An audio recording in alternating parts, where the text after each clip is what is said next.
Hey there, welcome to our problem-solving video. Today, we're tackling a common issue that many people face with their internet service providers. The problem at hand revolves around the possibility of receiving a private static IP instead of a public one.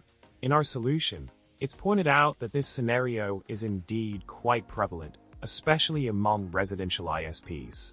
Due to the shortage of IPv4 addresses, ISPs often resort to providing private static IPs, which can hinder accessibility over the internet.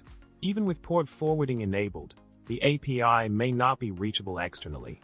The solution here is to ask the ISP to assign a public-facing static IP instead.